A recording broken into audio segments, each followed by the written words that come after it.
আজ নিয়ে এসেছি একটা অন্যরকম ম্যাগির রেসিপি। তবে আমি প্রথমে ম্যাগি না, আমি আজকে নিয়েছি ইপ্পি। তো প্রথমে আমি 5 প্যাকেট, এই দেখো 5 প্যাকেট আমি ইপ্পি নিয়ে নিলাম।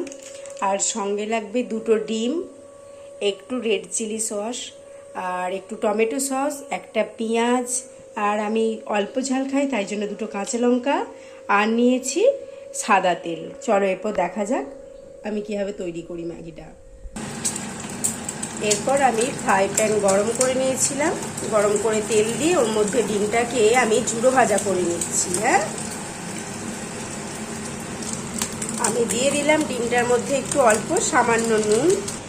আমার ডিমটা ঝুড়ো ঝুড়ো করে ভাজা হয়ে গেছে। এরপর আমি ফ্রাই প্যানে দেবো আমি অল্প একটু তেল,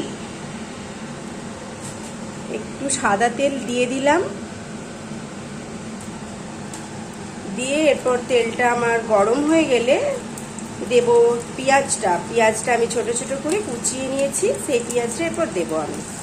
তেল গরম হয়ে গেছে, এরপর পেঁয়াজটাকে আমি কুচিয়ে রেখেছি, ওই কুচিয়ে রাখা পেঁয়াজটা আমি গরম তেলের মধ্যে একটু দিয়ে নেড়ে নেবো। এর মধ্যে একটু অল্প নুন দিয়ে দেবো আমি। পেঁয়াজটাকে আমি ভেজে নিয়েছি, খুব বেশি ভাজিনি আমি। এর মধ্যে দিয়ে দেবো এরপর কুচিয়ে রাখা কাঁচা লঙ্কা।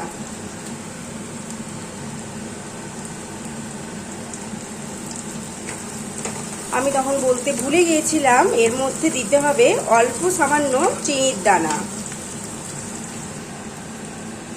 আমি দিয়ে দিচ্ছি অল্প পরিমাণে চিনি, যাতে টেস্ট হয়। ব্যাস, এরপর এটা নাড়তে থাকবো।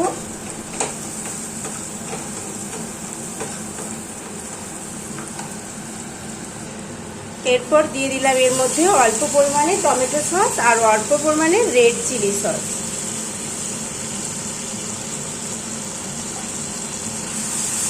দিয়ে এটা নাড়তে থাকবো আমি একটু।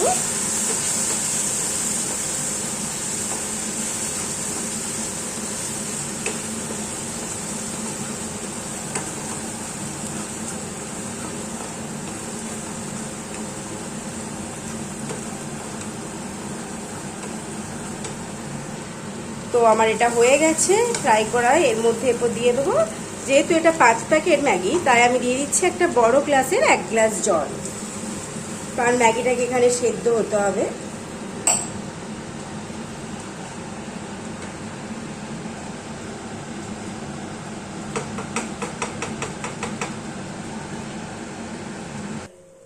দিয়ে দিলাম জলের মধ্যে আমি ম্যাগিগুলো। এরপর আমি দিয়ে দেবো মশলাটা, ম্যাগি মশলাটা দিয়ে দিয়েছি মশলাটা। এরপর আমি নাড়বো এটা একটু। এটা শুকনো হওয়ার অপেক্ষায় আমি ততক্ষণ থাকবো। গ্যাসটা আমার মিডিয়াম আছে।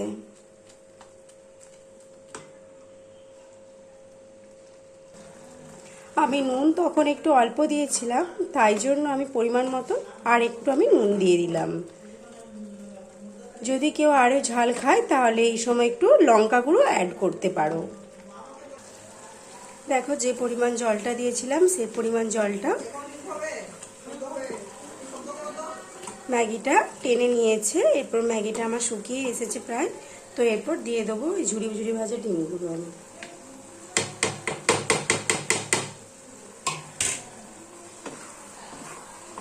ডিমগুলো দিয়ে আমি ভালো করে নাড়িয়ে নেব।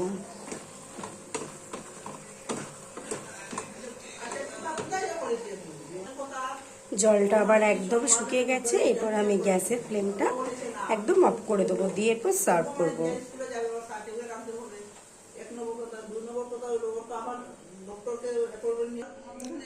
এই দেখো রেডি হয়ে গেছে আমার ম্যাগি। তোমরাও এটা ট্রাই করে দেখো। এটা বাচ্চাদের খুবই মুখরোচক খাবার, তবে তোমাদেরও ভালো লাগবে। দেখো।